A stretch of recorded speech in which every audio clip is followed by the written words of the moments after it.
Saya mendapatkan ada rasa durian di sana. Asli. Itu nggak bohong. Nyata. Ngocor. Tuh ngocor lah mana emang gue lah. Langsung itu. Assalamualaikum, ketemu lagi di Wirajati Garden. Sudah lama saya nggak upload. Sahabat Wirajati Garden semuanya, nih, kalau kalian lihat di depan rumah itu ada pohon duren, dan ternyata nih beberapa lokasi di samping, di belakang itu memang banyak sekali pohon duren. Ketika orang menanam duren, itu kan dia butuh waktu untuk bisa sampai hasil, entah 3, 4, atau 5 tahun. Itu kan dia ngerawat, butuh biaya, kita harus puasa. Nah, salah satu caranya untuk kita bisa mengatasi beban perawatan itu bisa dengan tumpang sari, atau saya kasih tips salah satu perawatan yang apa ya, keren, gampang, mudah, tetapi bener-bener ini hasilnya bisa untuk merawat si duren, bahkan ada lebihannya. Apa itu? Ini dia, saya kasih contoh. Nih dia. Ini namanya adalah sarang lebah. Nah, kalau sarang lebah yang dihasilkan apa? Madu. Nah, apa hubungannya dengan duren?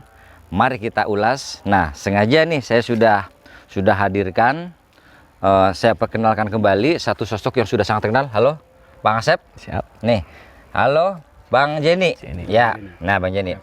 Ini kalau kalian lihat tampangnya Bang Asep, pasti kalau yang pemain madu atau memang orang yang sudah menggeluti ilmu pertawonan sudah tidak asing lagi, karena dia punya julukan itu sangar. Si Raja Tawon. Mantap. Julukan. Mantap ya. Mantap. Si Raja Tawon atau si Pawang Tawon. Tawon ngeliat dia dari kejauh udah kabur. Ini dia. Kenapa? Karena dia menggeluti bidang pertawonan itu sudah dari tahun 92. Sekarang sudah 2003, akhir udah mau 2004 ya. Bayangkan, sudah 31 tahun. Ayo, 92 kalian di mana? Jangan-jangan belum lahir. Dia sudah main tawon. Jadi kita nggak abal-abal ya untuk mendatangkan narasumbernya. Baik, langsung aja Bang Asep. Ya. Saya orang yang nggak ngerti pertawonan. Jadi kalau nanyanya Nora, mohon dimaklumi ya. Siap. Oke. Sama dengan jawaban saya juga. Oke, siap. Ngomongnya yang jelas dong, jangan tampangnya sangar tapi suaranya nggak ada. Hati perempuan. Artinya pink ternyata. Karena memang dia tuh udah sangat manis, gimana nggak manis, tiap hari yang dihadapin madu gitu. Nih, Bang Asep, Ya. kan ada konsep Bang Asep ini keren banget kalau menurut saya. Kenapa saya kesini? Bang Asep itu naruh beberapa sarang tawon tapi di dekat perkebunan, saya anggap duren lah ya. Nah, hubungannya apa coba? Hubungannya kita ceritain aja, ininya aja lah. Hubungannya itu ada keuntungan juga untuk lebah sama durennya. Sama durennya. Ya. Keuntungan buat durennya apa? Ya, salah satu kalau udah berbunga. Ya, itu ini bunga-bunga banyak banget nih, rendel ini juga untuk nih. sekalian penyembuhan. Oh, betul. Artinya begini, si tawon ini akan membantu penyerbukan si bunga duren ini. Karena kalau tanpa ada penyerbukan maka dia akan susah untuk jadi kan. Betul. Baik. Oke. Jadi si buah duren ini diuntungkan karena banyaknya lebah di sini. Betul. Lalu keuntungannya buat si lebah apa dong? Keuntungannya dia jadi dapat banyak madunya dari bunga duren. Oh gitu. Jadi si lebah bisa nyedot saripati Nektar, iya. dari bunganya, sekalian penyerbukan. Betul.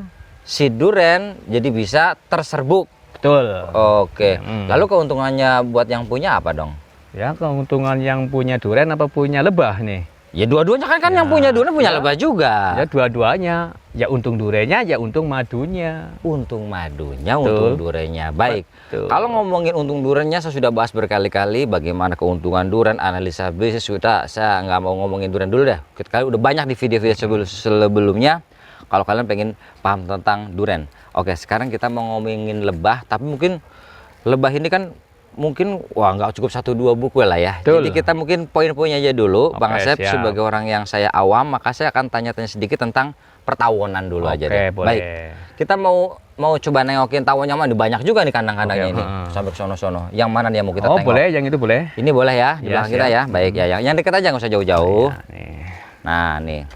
Saya ini ngentup nggak nih? Enggak, ya ini ngentup aja lah, ini lebah kok. Oh, lebah ya, ya karena udahlah nggak apa-apa. Ini biasanya faktor dari cuaca jam.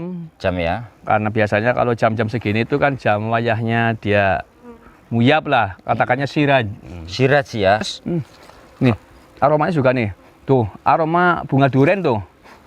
Iya. Aduh, tuh, ya kan? Saya mau mendekat tapi takut kehajar hidung saya nih. Enggak, ini juga udah kerasa kok tuh. Tuh, ini kan udah penuh tuh madunya tuh. Oh, iya. Nih, Tapi ini seperti- kayaknya belum saatnya untuk diangkat mungkin ya. Oh, belum. Belum ya? Karena ini bunga durennya juga belum semua habis. Nanti kalau ini udah penutupan, penyelesaian bunganya, Baik. nah baru pemanenan. Loh, sebentar. Tadi kan ini madu katanya ada aroma duren. Emang ngaruh? Ya ngaruh. Itu pasti karena biasanya dari bunga itu kan ada yang nektar sama big pollen. Antara dua itu kan Oke. bisa diedukasikan. Nektar sama big pollen itu apa? Coba jelasin tuh. Kalau nektar itu berarti jenis nantinya menjadi madu. Oke. Yang cair ya. Oke. Kalau pollen itu yang serbuk bunga yang nantinya akan menjadi tepung yang Oh. beraroma mengikuti dari pohon itu. Ini kan juga termasuk usaha. Betul. Usaha itu kan pasti tidak akan lari dari yang namanya ya benefit, keuntungan. Sedikit coba ceritakan Bang Asep tentang analisa ekonomi atau analisa bisnis ketika misalnya dari teman-teman penonton semuanya bikin kotak seperti ini, modalnya berapa dan sekiranya keuntungan itu standar lah, yang tidak terlalu bonyok juga tapi tidak terlalu mengada-ngada dan masuk akal, kira-kira gimana? Oh, ini gambarnya ini cerita-cerita yang nggak punya modal aja dulu ya. Ya nggak punya modal lah, kayaknya teman-teman juga Ya. banyak kan nggak punya modal nih Gini, yang nonton. biasanya itu kalau yang nggak punya modal, nomor satu itu keberanian dulu. Kalau memang dia udah punya keberanian, udah punya keniatan, diawali dengan dia bikin kotak dari bahan sisa pengecoran atau sisa-sisa apalah. Oke. Jadi Dibikin, ya setelah itu baru kita cari lebahnya. cari lebahnya. Cari lebah. Nah, ini dia Karena tuh sekarang kan musimnya banyak sekali di mana-mana tuh banyak budidaya lebah, makanya lebah itu susah kalau nggak dicari. Oke. Iya, nggak kayak dulu. Kalau dulu kita kalau asal pasang peti atau pasang glodok itu pasti terisi. Baik. Oke. Mungkin untuk bagaimana caranya cari lebah kapan-kapan bisa diajarkan kami lah ya. Oke, siap. Wah, nanti Pokoknya siap, tunggu Pak. Pokoknya siap. waktu yang tepat. Itu biasanya di hutan-hutan atau di mana tuh? Iya, tergantung dari kitanya mau perginya kemana. Oh, Intinya waduh. ke hutan lah. Ke hutan ya. Betul. Demi kalian saya akan ke hutan dengan Bang Asep untuk mencari apa itu namanya? Tawon. Tawon. Tawon madu. Madu, tapi induknya maksudnya. Iya, satu koloni. Oh, jadi bukan hanya sekedar ini diambil ditaruh itu nggak bisa? Enggak, harus satu koloni, ratunya, plus pekerjanya, plus pejantannya. Oh. Semua harus dibawa semua, nggak boleh disisain. Oke, baik. Tentu itu tidak akan dibahas hari ini karena Siap, itu siap. tentu dalam sekali ya, karena dan ilmu itu penting, tapi mungkin akan kita informasikan. Siapa tahu dari teman-teman ada yang kemudian berminat dan mencoba dan bisa menjadi berkah rezeki ya. Iya, ya memang benar. Ya baik. Oke. Lah, terus gimana analisanya ini? Tadi kita ini ambil sebitan dah ya, atau mungkin bekasan. Kita cerita buat yang kalian nggak mampu atau mungkin modal nekat. Kenapa? Kalau yang mampu sih udahlah gampang lah, timbang kayu kan, Ya. berapa sih harganya? Anggap aja asal ada kemauan, oke lah kayu bisa didapat dari bekas pengecoran, terus dibentuk kayak frame-frame begini ya. Betul. Oke. Berarti cuma modal paku-paku aja lah ya. Ya, paku sama geraji ini dibikin kotak-kotak kayak gini aja. Baik. Terus ini tiangnya paralon ya. Paralon itu. Tapi tengahnya ada. Itu paralon pengecoran itu untuk pengamanan supaya nantinya kalau habis panen kita tinggal bapaknya kasih air. Oke. Biar nantinya nggak digerumut semut Oke, atau yang ya. lain. Baik. Jadi biasanya tuh di bawah itu nanti kayak semacam susu kaleng, kalau ditaruh kan bisa ditaruh di piring ada airnya. Ya, betul. Biar semut itu nggak masuk. Ini pun bawahnya begitu ya. Kasih kayak semacam baskom, kasih air itu lebih bagus biar semut nggak nyerang. Satu lagi, semut nyerang. Saya pernah dengar katanya kalau madu asli itu semut nggak doyan. Sebetulnya nih jenengan kan sudah jadi pertahunan 30 tahun lebih. Siap. Sudah jadi pawang tawon, pawang madu. Sebetulnya semut itu doyan madu nggak sih? Ya, setahu saya itu memang yang namanya manis itu kan lawannya semut. Memang Jadi- kesukaan semut. Jadi semut itu sebetulnya doyan. Madu. Nah nih, ini yang Itu sering pasti. salah kaprah. Saya saja baru tahu, Bang Asep. Biasanya, wah ini padahal madu asli nih. Betul. Karena ternyata dihajar semut, dianggapnya, wah ini madu nggak asli. Padahal mungkin madu yang tidak didoyanin semut, mungkin barangkali ada campuran-campuran yang semut itu tidak mau barangkali Ya, begitu. memang betul. Ya karena biasanya itu ada perbedaan antara yang doyan sama yang tidak doyan. Biasa itu dari kekentalan atau keenceran. Kalau madu original yang kita baru ambil atau yang dari hutan atau dari mana, itu kan biasanya encer. Oh, encer. Iya, biasanya encer, makanya itu semut doyan banget. Oh, gitu. Iya, kalau yang ada memang kalau yang kental itu biasanya tuh semut tuh nggak doyan karena takut dia kejebak kalau makan nggak bisa keluar. Jadi kayak ragu gitu ya. Itu pengalaman dari saya sendiri. Oke. Jadi intinya semut itu doyan madu. Doyan kan? madu. Jangan kejebak deh gitu. Baik. Boleh. Tapi belum ngomong lagi, belum terusin loh nih. Analisa siap. bisnisnya bagaimana? Udah jadi jebret terus. Nah, ini biasanya kalau kita udah melihara kayak gini, nah nanti kita kan tinggal nunggu keberhasilan kejadiannya lebah ini.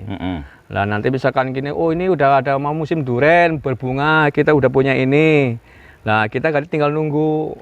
Nah biasanya bunga itu habisnya berapa minggu atau berapa hari. Nah setelah itu baru kita habis selesai bunga duren baru kita panen madu. Ya paling panen madu dulu. Nah, melalui madu itu kalau lagi untung ini satu tutup juga lumayan ini. Kalau yang tadinya cuma direm, kadang bisa nempel ditutup. Ada tawon juga. Kadang bisa sisanya ditutup, kadang itu loh semua madu. Jadi bisa menghasilkan dari 7 botol atau bisa pun lebih. Minim itu kalau lagi yang nggak bagus-bagusnya itu minim ya 1 botol 2 botol itu udah masuk. Itu minimal perhitungan 1 sampai 2 botol 200 ml sudah masuk. sudah masuk. Maksimal. Itu 1 bulan. Oh, maksudnya untuk waktunya 1 bulan. 1 bulan atau 3 minggu. Tapi maksimal bisa berapa botol? Maksimal bisa berapa botol? Itu kira-kira? kalau yang maksimal, kalau yang deh. bagus banget, terus nektarnya mencukupi, itu bisa nyampe 10 atau 12 botol. Muke Itu gile. dalam 1 bulan.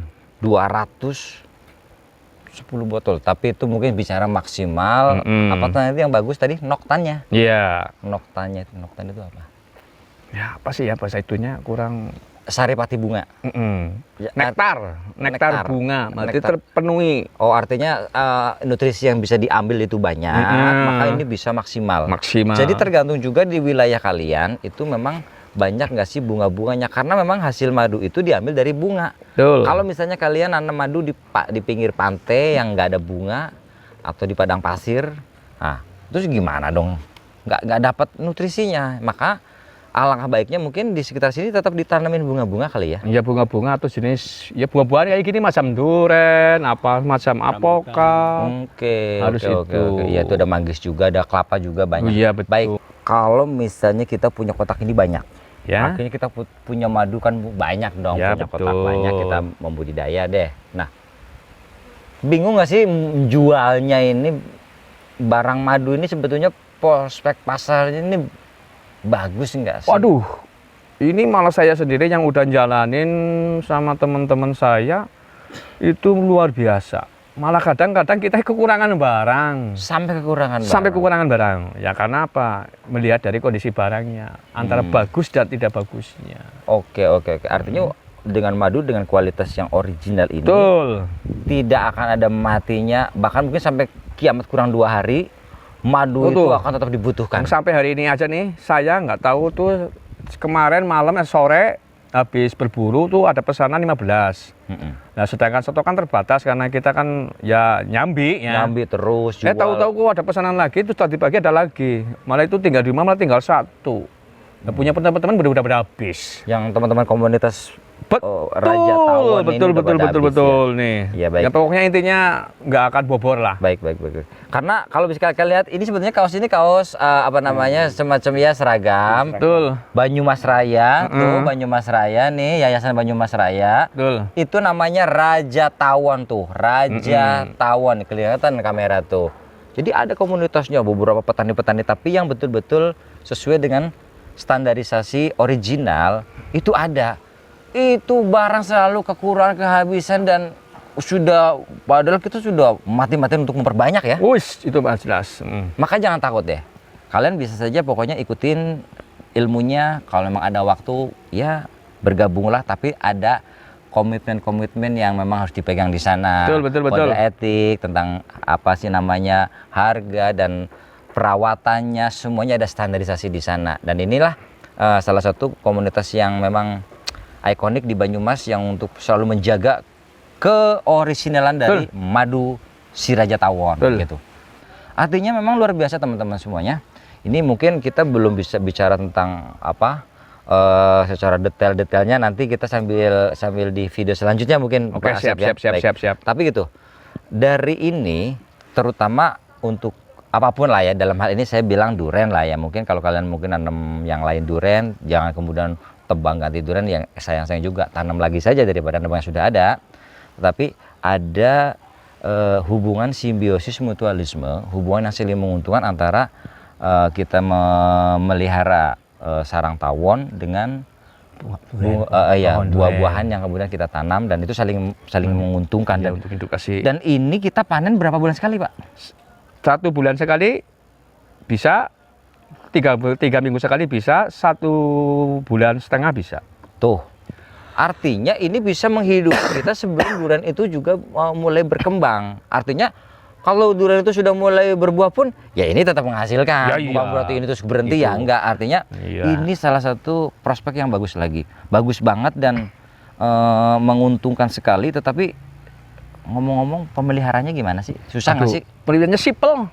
Nggak ada perawatan kayak macam-macam yang lain. Kalau pohon kan kita sirami, kita kalau musim kayak gini kan nyiramin. Kalau ini enggak ya? Tinggal pergi aja. Dipupuk juga enggak ya? Ya enggak. Dimpanin? Enggak, kan ini udah ada dari bunga duren. Jadi panen. biarin aja begini? Iya. Ambil madunya? Iya udah. Itu keren banget. Kalau kalian nggak tertarik, karena gampang, simple, tidak mengganggu aktivitas kita. Betul. Lalu kemudian hasilnya juga sangat menjanjikan. Dan madu itu salah satu makanan terbaik yang pernah ada, bahkan dicatat di Al-Quran, diabadikan di sana ada. Madu itu salah satu obat terbaik, bahkan Rasulullah saja kalau sakit obatnya madu. Maka kalau kita nggak terus kemudian menggeluti madu ini, aduh sayang deh. Biasanya kalau udah agak bisa lihat ya tuh warna-warna yang kayak keorenan itu adalah warna dari madu. Ini dari sari bunga duren. Duren ini ya? Iya. Kebetulan durennya adalah duren kromo Banyumas, atau yang suka disebut juga dengan nama montong oren. Maka barangkali rasanya warnanya oren, rasanya kayak duren montong oren. Waduh, natas banyak itu, Pak. Apa-apa. Ini coba, nih kita coba ya. Oke, bismillah. Ini gede banget ini loh. Iya. Ini belum full semua karena belum itu full. Nah teman-teman, tadi saya ngomongin frame-nya ini ternyata berat ya. Iya. Frame itu adalah ini nih, frame. Ini. Ya, ada apa namanya, semacam kayak pembatas ya, kawat-kawat yang putih tapi ya, tuh pembatasnya gitu untuk biar ini nggak jatuh. Ini namanya frame. Ya. Dan ini bisa jadi kayu bekas. Bekas. Tidak harus baru. Tidak. Jadi murah sekali ternyata untuk membuatnya nih. Dan ini akan saya coba ini. Saya tangannya sudah berlumuran madu ya. Jadi ini yang disebut kayak lagu mandi madu ini. Saya mandi madu ini hari ini nih. Bismillahirrahmanirrahim. Saya cobain. Rasa duren? Itu sih. Kayak ada asam-asamnya ya? Ya memang itu dari polen. Kalau madu cenderung manis itu malah ragu saya tuh. Oh gitu ya. Jadi ternyata madu itu harus ada asam-asamnya. Di samping dia manis banget, itu ada asam-asamnya. Itu kan dari nektarnya itu polen, big polen. Tuh. Dan ternyata benar. Saya mendapatkan ada rasa durian di sana. Asli. Itu nggak bohong ternyata. Ngocor lah, mana emang gue lah. Langsung itu jari. Ini. Terus. Tuh lah, belepotan orang kena. Bagaimana caranya tentang menggeluti tentang ilmu-ilmu permaduan? Ikuti channel Wirajati Garden, karena mungkin untuk beberapa waktu ke depan kita akan membahas tuntas, mengupas tentang permaduan, pertawonan langsung dari si Raja Tawon, Raja Madu, Bang Asep dan Bang Jenny. Pokoknya ikutin lah. Kita janjikan nanti kita akan coba mengedukasi kalian, dan semoga harapannya ilmu bermanfaat ya, menjadikan berkah buat semuanya saja yang nonton. Gitu saja. Terima kasih sudah nonton. Assalamualaikum.